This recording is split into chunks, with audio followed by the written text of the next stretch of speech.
अस्सलाम वालेकुम। अब हम बात करेंगे, हमने ट्रांसलेशन कर ली थी पिछली वीडियोस में। अब जो प्रोटीन का स्ट्रक्चर बना है, जस्ट लाइक इन ट्रांसक्रिप्शन जो mRNA का स्ट्रक्चर बनता है उसमें कुछ मॉडिफिकेशंस होती हैं ताकि वो एक्टिव फॉर्म में आए, उसी तरह प्रोटीन के स्ट्रक्चर में भी कुछ मॉडिफिकेशंस होती हैं ताकि वो एक्टिव फॉर्म में आए और प्रोटीन को अपनी नॉर्मल एक्टिव फॉर्म में एक बायोलॉजिकल कॉन्फर्मेशन में आने के लिए उस प्रोटीन की फोल्डिंग की जाती है। प्रोटीन फोल्डिंग कैसे होती है? या तो वो स्पॉन्टेनियसली हो जाती है जो कि उसका प्राइमरी स्ट्रक्चर कराता है, या कोई और प्रोटीन्स उसी प्रोटीन्स को जो कि अभी ट्रांसलेशन के थ्रू बनी है उनको आके उसकी एक्टिव फॉर्म में लाती है। वो प्रोटीन्स का नाम क्या होता है? वो होते हैं शेपरॉन्स। शेपरॉन्स आपके दो तरह के होते हैं और दो सिस्टम्स होते हैं, जो कि एक तो होता है आपका एच, क्योंकि ये जो शेपरॉन्स हैं ये आपकी हीट शॉक प्रोटीन्स होती हैं। तो ये कि क्योंकि ये कहते हैं उनका नाम हीट शॉक प्रोटीन क्यों रखा गया कि they were originally discovered in response to heat shock, इसलिए इनको हीट शॉक प्रोटीन्स कहते हैं। दो तरह की होती हैं, heat shock protein 70 system and chaperonin system. Basically इनका काम क्या होता है कि ये प्रोटीन्स फोल्डिंग कराते हैं ताकि वो अपनी बायोलॉजिकल और एक्टिव कॉन्फर्मेशन में आ जाए। और ये प्रोटीन फोल्डिंग किस तरह कराते हैं? प्रोटीन के ऊपर जो भी क्या कहते हैं हाइड्रोफोबिक रीजन होगा उसके साथ ये रिवर्सिबली बाइंड कर देंगे और फिर उसको फोल्ड कराएंगे कि chaperones can reversibly bind to hydrophobic regions in unfolded proteins, या क्या कहते हैं और या कोई ऐसी प्रोटीन जो भी अपनी इंटरमीडिएट स्टेट में हो उनके जो हाइड्रोफोबिक रीजन्स होंगे वहाँ पे वो रिवर्सिबली बाइंड करेंगे और फिर वो क्या कहते हैं उनको फोल्ड करा देंगे। जब वो फोल्ड करा देंगे तो उनको स्टेबलाइज करा देंगे और उसके थ्रू वो अपनी एक एक्टिव कॉन्फर्मेशन में आ जाएंगी। तो उन दोनों का यही लिखा हुआ है कि जो हीट शॉक प्रोटीन 70 सिस्टम है वो क्या कराता है कि वो इंडिविजुअली किसी प्रोटीन पे बाइंड करके उसको फोल्डिंग कराता है। वह शेपरॉनिन सिस्टम क्या कराता है कि वो क्या कहते हैं it is a large oligomeric assembly which forms a structure into which the folded proteins are inserted. The Chauvelin system mainly has sheet shock protein 60 and ये कहते हैं I think ये लिखा है 100 system and they are required for later part of basically ये भी कि जो ये दोनों होते हैं ये प्रोटीन की फोल्डिंग करा रहे होते हैं एंड उस तरह उसको उसकी एक्टिव फॉर्म में ले आते हैं। एक और चीज़ होती है जिसका नाम होता है प्रोटीन टारगेटिंग। अब जो कुछ प्रोटीन्स होती हैं जो कि आपके सेल में बन रही होती हैं उनको सेक्रीट आउट होना होता है, उनको क्या कहते हैं एक्सोसाइटोसिस के थ्रू दूसरे सेल्स पे जाके ऐड करना होते हैं। तो उन प्रोटीन्स को किस तरह सेक्रीट आउट किया जाता है? उनको पहले आरईआर मेम्ब्रेन के अंदर लाया जाता है, फिर वो आरईआर मेम्ब्रेन से आरईआर के थ्रू ल्यूमेन के बाद वो जाती हैं क्या कहते हैं गोल्जी एपरेटस में। गोल्जी एपरेटस के अंदर आपकी और कुछ आरईआर में भी जो रफ एंडोप्लाज्मिक रेटिकुलम है वहाँ पे को एंड पोस्ट ट्रांसलेशनल मॉडिफिकेशन होंगी। पोस्ट ट्रांसलेशन मॉडिफिकेशन होने के बाद वो अपनी एक्सोसाइटोसिस के थ्रू लीव कर जाती हैं। अब ये आरईआर के अंदर आती कैसे हैं कि लेट्स सपोज कोई भी प्रोटीन बन रही है, उस प्रोटीन के ऊपर कि कोई भी जो प्रोटीन बन रही है उसके पास एक N terminal hydrophobic signal sequence होगा। ये लिखा हुआ है जिस तरह इस प्रोटीन का ये रहा N terminal sequence on peptide जो कि हाइड्रोफोबिक होगा। और इस सीक्वेंस को रिकॉग्नाइज करने के लिए एक प्रोटीन होती है जिसका नाम होता है सिग्नल रिकॉग्निशन प्रोटीन। ये सिग्नल रिकॉग्निशन प्रोटीन इस हाइड्रोफोबिक रीजन ये जो इस हाइड्रोफोबिक क्या कहते हैं एंड पे जो सिग्नल है इसको रिकॉग्नाइज करती है, उससे बाइंड कराती है। और उसका काम क्या होता है कि इसने इस प्रोटीन को जो बन रही है लाना होता है आरईआर ल्यूमेन के अंदर। और ये लाती कैसे कि जैसी बाइंड करती है वैसे ये जो ऑलरेडी क्या कहते हैं एमआरएनए पे चल रही है क्या कहते हैं ट्रांसलेशन जो चल रही है उसको थोड़ी देर के लिए होल्ड कराती है, पॉज कराती है, वो अपने रिसेप्टर पे लेके आती है। जैसे ही उसका रिसेप्टर उसको क्या कहते हैं डिटेक्ट कर लेता है तो क्या कराती है फिर ये वापस ट्रांसलेशन उसमें स्टार्ट करा देती है। अब वापस ट्रांसलेशन होकर नॉर्मल प्रोटीन का स्ट्रक्चर बन जाता है। अब होता क्या है जो आरईआर की मेम्ब्रेन है उसके ऊपर एक क्या कहते हैं एक चैनल होता है जिसका नाम होता है ट्रांसलोकॉन। ट्रांसलोकॉन में क्या होता है कि वो जो प्रोटीन बन गई अब वो उस ट्रांसलोकॉन के थ्रू अंदर चली जाएगी। और ट्रांसलोकॉन के साथ और क्या खास बात होगी कि वो जो सिग्नल था वो पेप्टाइडेज के थ्रू क्लीव हो जाएगा। अब वो ट्रांसलोकॉन के थ्रू ही ये जो प्रोटीन बन गई है ये अंदर चली जाएगी ल्यूमेन के, फिर ल्यूमेन के बाद जाने के बाद ये कहाँ जाएगी? उसके बाद ये चली जाएगी क्या कहते हैं गोल्जी एपरेटस में, और फिर गोल्जी एपरेटस के बाद वहाँ पे पोस्ट ट्रांसलेशनल मॉडिफिकेशन होंगी, प्रोसेस होगी, पैकेज होगी, फिर वो वेसिकल्स के अंदर चल जाएगी और वेसिकल्स के बाद वो थ्रू एक्सोसाइटोसिस सिक्रीट हो जाएगी। ये थी प्रोटीन टारगेटिंग। अब वो पोस्ट ट्रांसलेशनल मॉडिफिकेशन होती क्या है? एक तो अगेन जस्ट लाइक एमआरएनए में हमने देखा था कि इंट्रॉन्स कुछ इंटरवीनिंग स्ट्रक्चर्स होते हैं जिनको हमें रिमूव करना होता है थ्रू स्प्लाइसोसोम्स। उसी तरह प्रोटीन्स में भी कुछ ऐसी नॉन एक्टिव या नॉन फंक्शनल साइट्स होते हैं या जगह होती हैं जिनको हमने रिमूव करना होता है। तो उनको रिमूव कौन कराते हैं? उनको एंडोप्रोटिएसिस रिमूव कराते हैं उन नॉन क्या कहते हैं फंक्शनल साइट्स को। और वो क्या कहते हैं कहीं भी रिमूव हो सकते हैं, वो आरईआर में भी रिमूव हो सकते हैं, वो गोल्जी में भी रिमूव हो सकते हैं, या वो जिन सिक्रेटरी वेसिकल्स में के थ्रू एक्सोसाइटोस होती हैं उधर भी पोस्ट ट्रांसलेशनल मॉडिफिकेशन हो सकती है।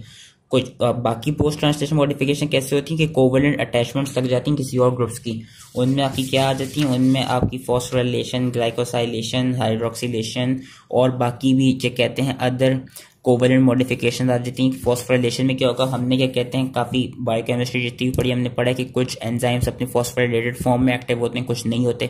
वो फॉस्फोराइलेटेड फॉर्म यही होती है कि फॉस्फोराइलेशन के थ्रू एक्टिव इसलिए हो रहे होते हैं कि फॉस्फोराइलेशन क्या कहते हैं बेसिकली उनको वही एक्टिव फॉर्म में ला रहे हैं, एंजाइम्स की प्रोटीन है तो उनको एक एक्टिव फॉर्म में ला रहे हैं, ये मॉडिफिकेशन हो रही है। तो फॉस्फोराइलेशन में क्या होता है, फॉस्फोराइलेशन होती क्या है कि जो सीरीन, थ्योरेनिन और टू सम एक्सटेंट जो टायरोसिन अमाइनो एसिड्स होंगे उनके हाइड्रोक्सिल ग्रुप पे क्या कहते हैं थ्रू डिफरेंट काइनेसिस के थ्रू फॉस्फेट ग्रुप लग जाती है, उससे वो फॉस्फोराइलेट हो जाती हैं। ग्लाइकोसाइलेशन में क्या होता है, ग्लाइकोसाइलेशन में बेसिकली ये होता है कि जो कार्बोहाइड्रेट मायोरिटी होती है वो या तो वो क्या कहते हैं जो एस्पार्जिनिन है उसके एमाइड नाइट्रोजन पे क्या कहते हैं अटैच हो जाएगी, जिसको हम कहेंगे N linked nitrogen linked glycosylation, या वो सेरीन और थेरोनिन की जो हाइड्रोक्सिल ग्रुप है उनके साथ जाके अटैच हो जाएगी, जिसको हम कहेंगे ओ लिंक्ड ग्लाइकोसाइलेशन। जो एन लिंक्ड ग्लाइकोसाइलेशन है ये हो रही होती है रफ एंडोप्लाज्मिक रेटिकुलम में, जो ओ लिंक्ड ग्लाइकोसाइलेशन है वो होती है गोल्जी में। इन्होंने दिखाया है कि जो एस्पार्जिनिन है अगर इसके साथ कोई कार्बोहाइड्रेट मायोरिटी लगी तो उसको हम कहेंगे एन लिंक्ड ग्लाइकोसाइलेशन, वेयरएज अगर कोई हाइड्रोक्सिल ग्रुप के साथ लगी तो हम कहेंगे ओ लिंक्ड ग्लाइकोसाइलेशन।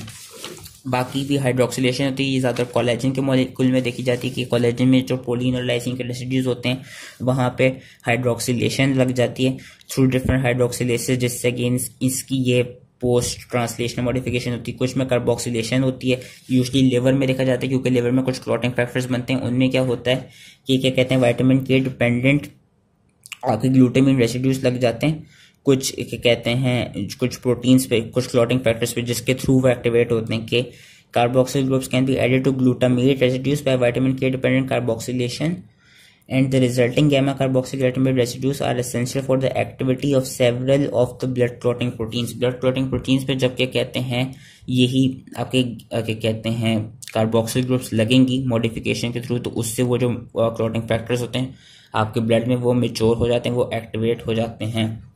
बाकी कुछ बायोटिन डिपेंडेंट भी होती हैं जो हम कार्बोक्सिलेज एंजाइम से पढ़ चुके हैं, उसमें बायोटिन ऐसा को फैक्टर रिक्वायर होती है कि वो आके बाइंड करती है, वो एक्टिवेट कर देती है। कुछ ग्रुप्स में फार्नेजाइलेटेड प्रोटीन्स होती हैं, जिस तरह attachment of lipids such as farnesyl groups can help anchor proteins to membrane. और कुछ में एसिटाइलेशन भी होती है, ये मतलब डिफरेंट तरह की, अगर आपको ये ना भी याद हो कि कौन से रेसिड्यू पे क्या लग रहा है, बस ये पता होना चाहिए कि glycosylation, phosphorylation, hydroxylation, acetylation, carboxylation, ये डिफरेंट तरह की पोस्ट ट्रांसलेशनल मॉडिफिकेशन होती हैं। कुछ प्रोटीन्स के साथ क्या होता है कि जिनकी मिसफोल्डिंग सही से नहीं हुई होती, जिनमें शेपरॉन से सही से फोल्डेड नहीं किया होता, जो अनफोल्डेड होती हैं उनको डिग्रेड किया जाता है, और उस डिस्ट्रक्शन के प्रोसेस को हम कहते हैं यूबिक्विटिनेशन। वो होती कैसे, वो प्रोटीजोम्स के थ्रू होती है। तो ये मैंने प्रोटीन्स की बस बतानी थी पोस्ट ट्रांसलेशन मॉडिफिकेशन। अब जो हमने ट्रांसलेशन पढ़ चुके हैं उसके कुछ क्लिनिकल्स पढ़ लेते हैं। उसमें से इम्पॉर्टेंट यही है कि जो यूकैरियोट्स है ना, यूकैरियोट्स की कोई इतने क्लिनिकल्स नहीं होती क्योंकि यूकैरियोट्स पे ये एंटीबायोटिक्स इतना अफेक्ट नहीं करती। एंटीबायोटिक्स जो हैं जो आपकी प्रोकैरियोट्स की ही जो एंटीबायोटिक्स जो हैं वो आपकी प्रोकैरियोट्स की ही ट्रांसलेशन के साथ उसको इनहिबिट कर सकती हैं डिफरेंट जगहों पे। जिस तरह अब हम बात कर लेते हैं स्ट्रेप्टोमाइसिन इनिशिएशन को इनहिबिट कराती है। कैसे कि जो राइबोसोमल आरएनए का जो 30S सब यूनिट है, जो छोटा वाला सब यूनिट होता है जिस पे एमआरएनए बाइंड करना होता है, वो करती है स्ट्रेप्टोमाइसिन खुद वहां जाके बाइंड हो जाती है और उसको डिस्टॉर्ट कर देती है, जिससे जो इनिशिएशन है वो इनहिबिट हो जाती है। ये काम होता है स्ट्रेप्टोमाइसिन का।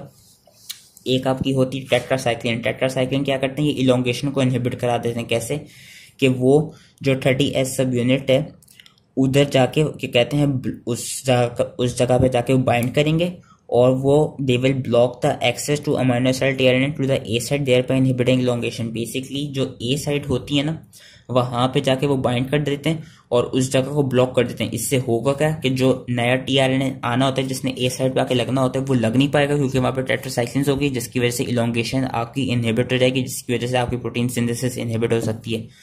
दो और एंटीबायोटिक्स होती हैं जिनमें आपकी आ जाती हैं प्यूरामाइसिन एंड क्लोरामफेनिकोल।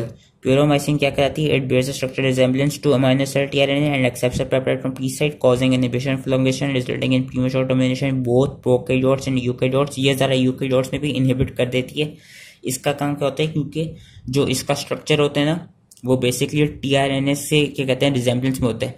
उसका स्ट्रक्चर बिल्कुल अमाइनो एसिड टीआरएनए की तरह होता है। तो ये करती क्या है कि अमाइनो एसिड टीआरएनए नहीं होता, बल्कि ये खुद ए साइड पर आके लग के जो पी साइड पे पेप्टाइड जो प्रोटीन है जो अमाइनो एसिड होगी उसके साथ पेप्टाइड बॉन्ड बना लेती है।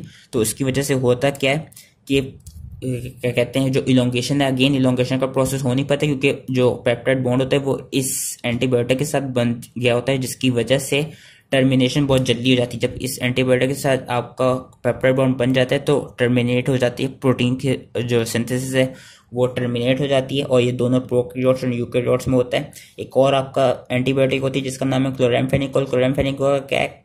क्लोरामफेनिकोल का फंक्शन क्या है कि ये जो पेप्टाइडल ट्रांसफेरेज है इसको जाके इनहिबिट कर देती है। इसका ये कंपेटिटिव इनहिबिटर है, तो इसके साथ जाके इनहिबिट कर देती है और माइटोकॉन्ड्रिया के अंदर ये प्रोटीन सिंथेसिस को भी इनहिबिट कर सकती है इस एंजाइम को इनहिबिट करके, ये वाली क्लोरामफेनिकोल। एक और आपकी क्या कहते हैं एंटीबायोटिक होती है जिसका नाम होता है एरिथ्रोमाइसिन। एरिथ्रोमाइसिन का क्या काम होता है कि ये इरिवर्सिबली जो लार्जर सब यूनिट साइट होती है 50S वहां पे जाके बाइंड हो जाती है, जिसकी वजह से फिर ट्रांसलोकेशन नहीं हो पाती कि it binds irreversibly to a site of 50S units and blocks the tunnel by which the peptide leaves the ribosome thereby inhibiting translocation. Peptide leaves the ribosome basically वो पार्ट जहां से जो प्रोटीन है फिर जिस टनल के through जब termination हो रही होती है, जिस टनल के थ्रू प्रोटीन का स्ट्रक्चर निकल रहा होता है उस जगह को वो इरिवर्सिबली बाइंड करा देती है, जिसकी वजह से ट्रांसलोकेशन भी नहीं हो पाती। तो ये एरिथ्रोमाइसिन का काम होता है। एंड ये थी आपकी एंटीबायोटिक्स जो क्या कहते हैं यही आपके क्लिनिकल्स थे जो आपको याद रखने होंगे। आई होप इजीली समझ में आ गए हों। Thank you.